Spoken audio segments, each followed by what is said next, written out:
Hello and welcome to Grand Signature Blog. I'm Shanique Hughes. I'm with my very good friend and mentor, Robert Kenneth. Hello, how are you? I'm well, and yourself? I'm wonderful because today we're going to learn about what is cap rate. You'll probably see that in the financial statements of the property. Can you explain to us what it means? Because apparently it's crucial before you invest. So a cap rate is the return relevant to the purchase that you've just made. Typically, you're looking for a 10% cap rate or greater. I'm sorry to interrupt, but I've never seen 10% cap rate in all of the buildings that we've been looking at.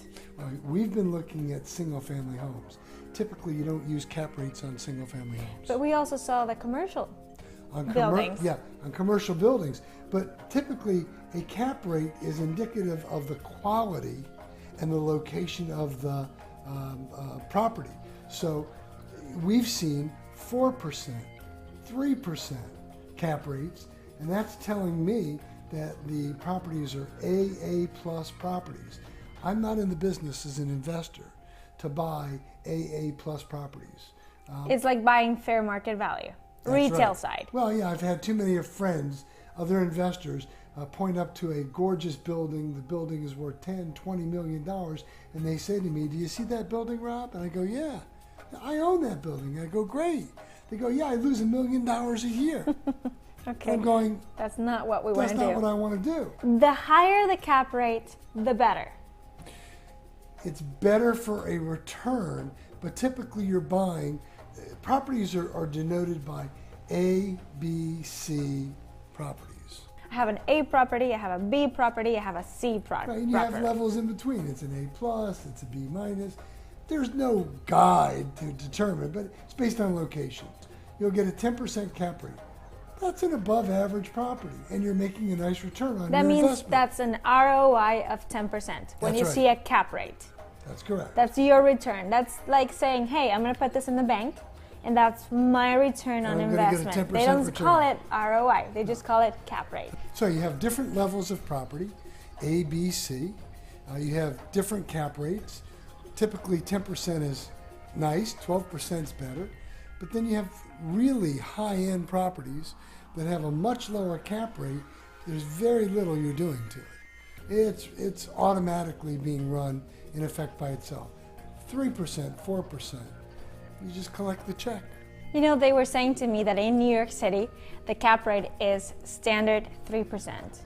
And for you, that's not good enough. But for some investors, they just don't want to put the work or, improve it, remodel it, kick the tenants out that are doing, something that they're not supposed to. So, it's a give and take. Sometimes, depending on your situation, if you find a property that is a 3% cap rate, it's top of the world and great property, it may be worth it because you just don't really want to do a lot to it. And 3% is better than 10% that the bank is giving you in your savings account. Or sometimes even if you put it in a mutual fund or in the stock market, nothing is guaranteed. So 3%, but it's what your comfort level is. Right. Okay. But if you really want to make money, if you want to buy a building and the indicator is a cap rate that is 6%, 8%, is that good enough? 8% is still below the standard of 10.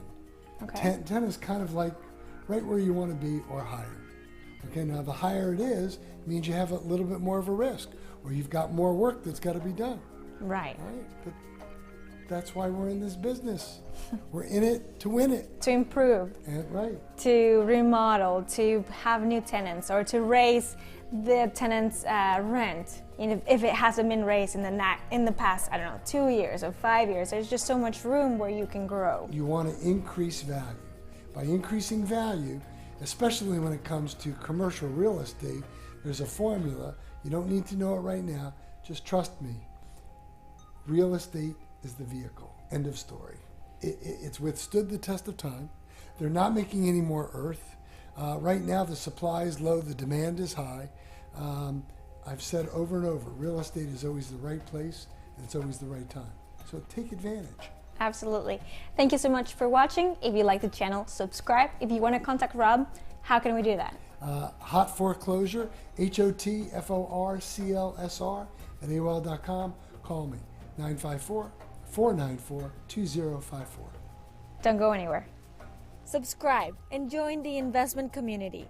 We have a new episode every Tuesday at 2 p.m. Pacific Time on YouTube and Vimeo.